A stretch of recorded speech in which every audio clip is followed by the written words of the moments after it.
ষড়যন্ত্র করতে করতে দেশ থেকে অবশেষে পালাইতে বাধ্য হয়েছে জনগণের রোষানলের কারণে। কিন্তু তাদের অপপ্রচার কিন্তু এখনো শেষ হয় নাই। আওয়ামী লীগের নতুন একটা সংগঠন বানিয়েছে, সংগঠনটা মাঠে সক্রিয় না, এক জায়গায় সক্রিয়। কোথায় সক্রিয় জানেন? এক জায়গায় সক্রিয়, সেটা হলো ফেসবুক। এই ফেসবুকে একটা সংগঠন সক্রিয়, সেটার নাম হচ্ছে আওয়ামী গুজব লীগ। এই গুজব লীগের কাজটা কি জানেন? যে হাসিনা বা এই বর্ডার আছে, কুমিল্লা বর্ডার আছে, যে কোনো মুহূর্তেই টুক করে ঢুকে পড়বে। আর এই গুজবের কারণে অতি উৎসাহী কিছু আওয়ামী লীগ এখনো নাচানাচি করে। ভাই, স্বপ্নে মধু খাওয়া আর আবর্জনা থেকে ময়লা খাওয়া কিন্তু সমান কথা।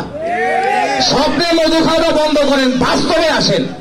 বাস্তবে জনগণ এই আওয়ামী লীগকে অনেক আগের থেকে বয়কট করেছে। এই 17 বছর শুধুমাত্র ভয়ের কারণে, জীবনের তো জানের তো একটা মায়া আছে ভাই, বউ বাচ্চার একটা মায়া আছে, সংসারের একটা মায়া আছে। এই জানের ভয়ে ভোট না পাওয়ার পরেও আপনাদেরকে চোখ বুঝে সহ্য করছে বাংলাদেশের জনগণ।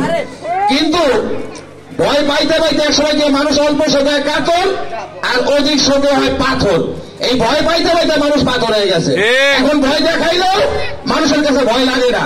সেই জন্যই আপনাদেরকে এই ছাত্র জনতা মিলে 5ই আগস্ট বয়কট করছে। ইনশাল্লাহ বাংলার জমিনে জিন্দেগিতে অন্তত পক্ষে শেখ মুজিব কিংবা হাসিনার আওয়ামী লীগ আর মাথা তুলে দাঁড়াতে পারবে না। আমার আরেকটা কথা, সেটা হচ্ছে বন্ধু, চোখ কান খোলা রাখতে হবে। আওয়ামী লীগের সবচেয়ে জাহান্নামী আমি এই কথা বলতে চাই না, আর বিএনপির যে সব জান্নাতে আমি এই কথা বলতে চাই না। আল্লাহ তাআলা জান্নাত সৃষ্টি করছে এই মানুষের জন্য, গরু ছাগলের জন্য না। আবার জাহান্নামও কিন্তু আমাদের মানুষের জন্য সৃষ্টি করছে, গরু ছাগলের জন্য না। আওয়ামী লীগের জান্নাতি কারা? যারা মুসলিম জনতা মাওলানা আব্দুল হামিদ খান বাসারের আওয়ামী লীগ করছে, যারা অ্যাডভোকেট শামসুল হক খানের আওয়ামী লীগ করছে, যারা হোসেন শহীদ সোহরাওয়ার্দীর আওয়ামী লীগ করছে, তারা জান্নাতি। কিন্তু ওই শেখ মুজিবের আওয়ামী লীগ আর শেখ হাসিনার আওয়ামী লীগ এবং এদের অনুসারী যারা, তারা কনফার্ম জাহান্নামী। বিএনপির ভিতর দিয়ে একজন জাহান্নামী আছে, বলতে হবে দাদা। সাদাকে সাদা বলতে হবে, কালোকে কালো বলতে হবে। বিএনপি জাহান্নামী কারা? এই যে রিসেন্টলি একটা জাহান্নামী, সেটা হচ্ছে কি জানি, ব্যারিস্টার শাহজাহান ওমর। আরো একজন জাহান্নামী আছে 28 অক্টোবর।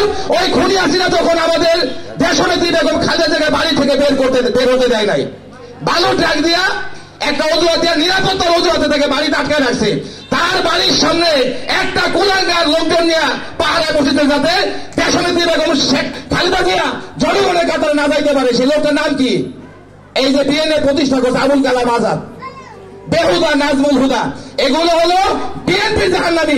এগুলো থেকে সাবধান থাকতে হবে বন্ধুরা। আজকে সারা বাংলাদেশে দেখেন, যারা চাঁদাবাজি করে, যারা দুর্নীতি করে, যারা সন্ত্রাসী করে, তারা কিন্তু বিএনপি পরিবারে কেউ না। কয়েকদিন আগে একটা প্রোগ্রামে, একটু সবাই বেশি গাড়ি দিয়েছে, সবার কাছে ক্ষমা চেয়ে নিচ্ছি। কয়েকদিন আগে একটা প্রোগ্রামে আমাদের বড় ভাই বলেছে, থানা বিএনপি এক নেতা, ইমার্জেন্সি বিএনপি, দ্রুত বিএনপি। এদের কোনো পোস্ট নাই, এদের কোনো পদবি নাই। এরা অতীত বিএনপির কোনো পোস্টে ছিল না, বর্তমানে নাই, আগামী দিন ছেলে থাকবে না।